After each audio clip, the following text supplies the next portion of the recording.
Hello, welcome to my vlog. um, Ngayon nagpapa-car wash ako ngayon dito sa amin sa petrol stations. Ngayon, mga kabayan, kukwento ko sa inyo yung buhay na nangyari dito sa akin sa UAE. um, yung mga kung paano ako nakarating dito, kung paano ako nakakita ng trabaho, paano yung pamumuhay dito sa UAE. um, Start ko sa way back 2010. Kung hindi ako nagkakamali, siguro mga October siguro yun, 2010. Lumipad ako dito papunta sa UAE na tinuris visa ako ng kapatid ko, yung pangalawa sa akin. Yung pangalawa sa akin, yung kapatid kong babae. Bali, tinuris visa niya ako, binili niya ako ng tourist visa. Then at time before, nag-apply na ako dito sa UAE, sa Dubai. Naalala ko, nag-apply ako sa sa agency diyan sa Manila. Na-interview naman ako. Nagbayad din ako ng parang 50,000. Ang trabaho parang porter dati sa porter sa airport. Kahit na ganun ng trabaho, in-applyan ko kasi gusto ko magbago yung pamumuhay, yung pamumuhay dyan sa Pilipinas. Kasi dati nung nasa Pilipinas ako, puro contractual lang lahat ng mga pinapasukan ko, naging sa factory, sa mga fast food, puro contractual lahat. Parang renew, parang hindi na sapat yung kinikita. At that time, may anak na nga ako, yung dalawa. At hindi na susustain talaga yung pamumuhay. So to cut the story short, pumunta ako dito sa UAE. Nauna yung kapatid ko. Naalala ko yung kapatid ko at saka ako, nag-apply kami dati doon sa Peso, dito sa may sa Angeles. Eventually siya na hard at ako naiwan. So nakarating siya ng Abu Dhabi as sa mga service crew sa mga coffee shop. Then nagtagal siya mga 1 year. Then after that, kinuha niya ako. October of 2010.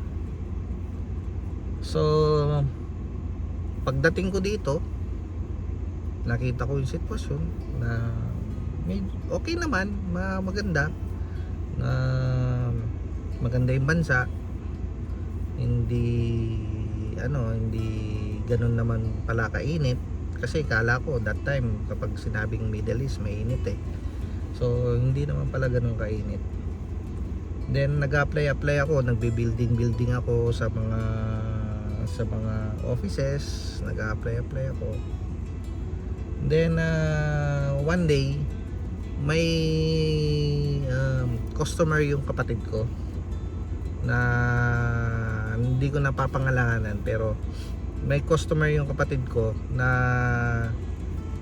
nagtatrabaho sa isang big company dito sa UAE. Tinanong niya kung mayroon bang bakante, kasi yung kuya niya nag-a-apply ng trabaho. Then sabi niya, sige, send mo sa akin yung CV, tignan natin kung anong magagawa ko, sabi niya. Di sinend ko sa kanya yung CV, kinontak ko yung person at sinend ko sa kanya yung CV. Then after mga ilang days, tinawagan ako. Then sabi, willing ba ako magtrabaho sa ganito, sa petrol station, ganyan, na gasoline boy. Nag-start ako sa gasoline boy dito sa UAE. Kahit na ako'y tapos ng IT, grinab ko yung opportunity na magkaroon ng trabaho at magkaroon ng visa para mabago naman yung pamumuhay. At first nung interview ako, nakita yung CV ko na IT nga ako. Sabi sa akin willing ka ba na na mapunta dito sa gasoline boy kasi overqualified ka, sabi sa akin. Sabi ko naman doon sa okay naman ng sir, sabi ko, kung bibigyan niyo akong chance, ita-try ko, sabi ko, kung hindi ko kakayanin, pwede naman po akong mag-quit, sabi ko. So nag-training ako, nagkaroon ng na-hired ako, na-train na ako. Then afterwards, napunta ako sa isang stasyon. Then kahit na mainit ang panahon, yung trabaho okay naman, yung sweldo okay naman. Ang kinaganda doon, yung mga locals dito sa UAE nagbibigay naman ng tip. Actually yung mga tip kagaya ng yung mga sukli na lang na barya na hindi na nila gustong i-keep, ibinibigay nila sa mga kapares namin ng mga gasoline boy. So that time, humaba yung ko, naging 2 years, naging 3 years. Then 3 years nagkaroon ng bakante dito sa may service station nila. Yung service station is yung parang quick service na mga kotse. Doon ako napunta. Training ako ng isang senior doon na pangalan Jimmy ang pangalan. Then training niya ako kung paano mag-oil change, kung paano mag-service ng sakyan, paano mag-handle ng customer. Natuto ako sa ganung service stations. Natuto ako sa mga kotse, natuto ako sa mga bagay-bagay sa tungkol sa kotse. Maganda yung naging experience ko sa service center na napunta ako sa petrol station. Ngayon, humaba yung mga experience ko. Humaba ako ng taon doon, pero isang company lang. Nagkaroon ngayon ng opportunity na mag-hire sila ng supervisor sa service station. So tinanong ako ng isang manager kung kaya ko ba daw maging supervisor. Sabi ko naman, tinanggap ko naman yung niya na offer niya na maging supervisor sa isang petrol station na service. At the same time, meron siyang car wash. Mahirap din sa una yung pag-handle ng mga tao at saka yung mga customer service. Siyempre kailangan mong masatisfied yung needs ng customer. Kailangan mong yung quality, yung service ng quality kailangan 100% para maibigay mo yung full service na ino-offer ng company. So yun, that time yung mga anak ko medyo maliliit pa, mga elementary, mga ganyan, naging high school. Naalala ko noon, ang liit lang na sweldo ko. Parang ang sweldo ko noon 1,700. Ang palitan pa noon parang 10 pesos. Parang ang sweldo ko lang dati is 20,000 pesos, parang ganun. Tapos pinapadala ko yung kalahati natitira sa akin, ganun. Okay din naman dahil may mga tip. Yung tip parang yun na yung pinaka panggastos mo dito. Journey ko dito sa UAE, nagpapasalamat talaga ako sa UAE dahil nabigyan kami ng oportunidad na magtrabaho dito sa UAE. Napakabait ng mga lokal dito, napakabait nila, napaka warm, professional, lahat nakapag-aral, equal talaga sila. Kahit yung mga police, walang lokal, walang expat. Kapag kung anong may kasalanan, talagang equal talaga. So napaaral ko naman yung mga anak ko, high school, private school. Then eto na nung medyo nung medyo kailangan na ng lumipat. Actually, umaba ako doon sa company kong 'yun. Isang company lang ako pero umaba yung years of tenure ko doon. Mga 13 years siguro ako doon, mga 13 years. Marami akong mga experience at marami din akong mga kaibigan na nagpapasalamat na tumulong din sa akin sa journey na 'yon. So, nung nag-aral na yung anak ko sa college, kumuha siya ng board exam. Kumuha siya ng hindi pala board exam, kumuha siya ng course. So pinapili ko siya kung saan niya gustong mag-aral. So ang kinuha niya is nursing at ang pinili niya yung school is SLU sa Baguio, St. Louis University. So alam mo naman kung gaano kahirap ang magparal ng kolehiyo. Parang hindi na sapat yung yung kinikita, yung parang sweldo sa ngayon. Ang ginawa ko sa mga kaibigan, nagtanong-tanong ako kung may bakante ba kayo na ganyan. Actually, yung isa sa mga kaibigan ko na kabaryo ko rin, na nagpapasalamat din ako at in-endorse niya ako sa company ko ngayon, na government siya pero subcontract kami. So government, maganda, Lunes, Monday to Friday ang pasok, tapos Sabado, Linggo off. Medyo nadoble ng sweldo. Ang ginagawa is hatid mo lang yung, susundin mo lang yung boss, hatid mo lang. At kung ano yung mga meeting niya, kailangan makipag-coordinate ka sa secretary para ma-arrange mo kung ano yung schedule niya. Ikaw ang bahalang kung anong oras yung pick up and drop off. At minsan hinihintay mo siya hanggang gabi. Minsan lang naman yun tuwing gabi. So nag-aral nga yung anak ko doon sa St. Louis. Sa una medyo mababa pa yung tuition. Mga alam ko mga 25,000 ng tuition, pero syempre 25 plus merong accommodation, pamasahe, baon, medyo lumalaki yung gastos. Then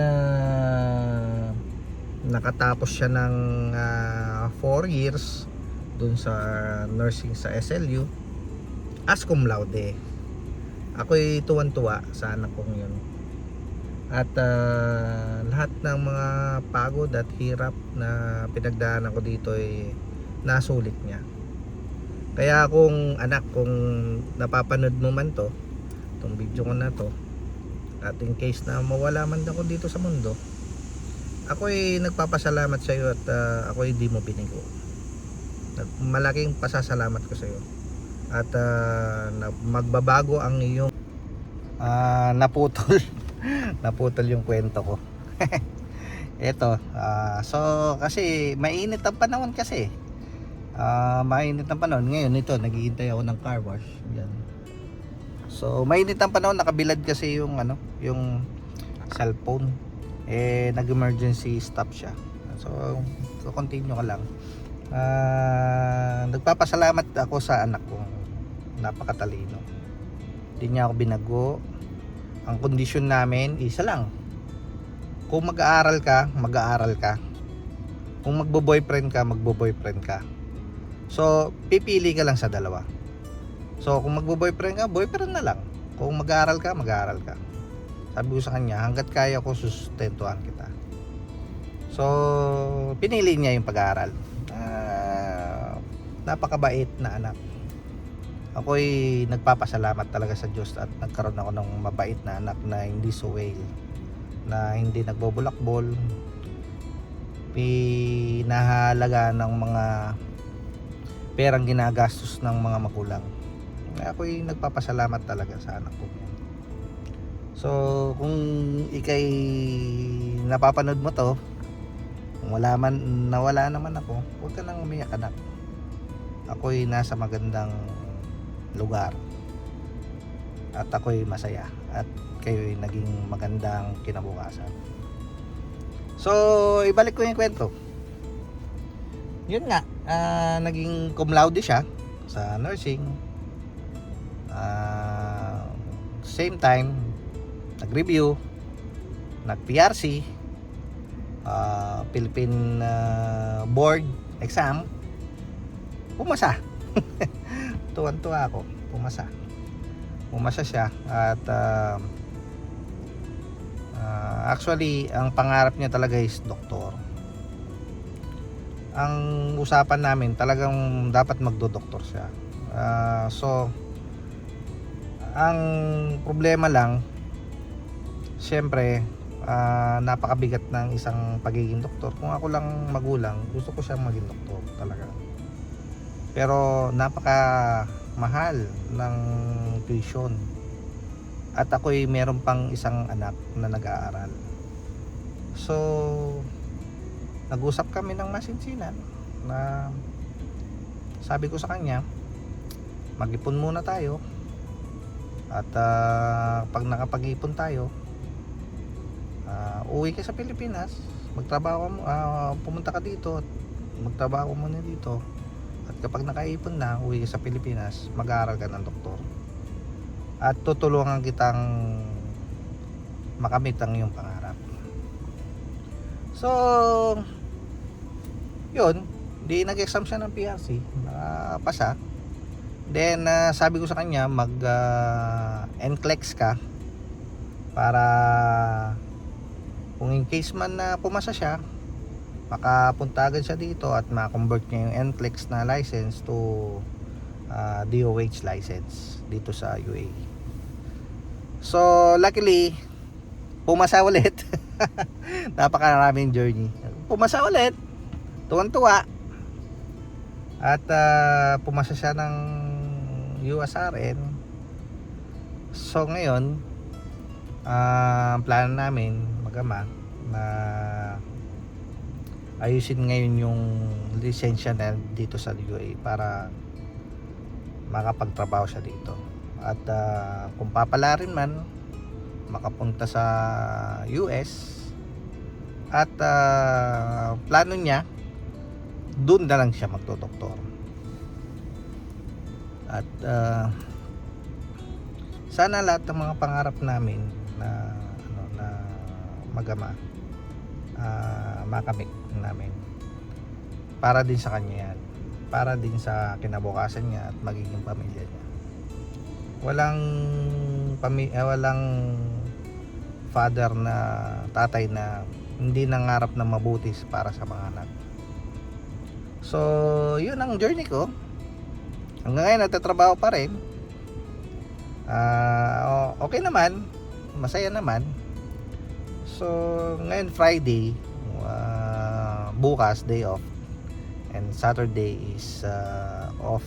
Saturday and Sunday are off also. Ngayon ang ginagawa ko, pinapakarwas ko itong sakyan na dala ko, company car. Yun ang car wash para sa Lunes pagpasok ko, alis na yung kotse at hindi na ako mamumblema na madumi o ano man. So, yun lang. Sana dinadalangin ko sa lahat ng mga OFW na maging katulad ang kapalaran ko sa kapalaran din nila, na darating ang panahon na tayo mga OFW ay uuwi din sa Pilipinas at makakamit natin ng mga success dito sa buhay natin at maging masaya, maging healthy at maging successful ang mga anak natin. So hanggang dito na lang mga kabayan. So ako na susunod. So ako na susunod din. So kita kits. So ulitin. Bye.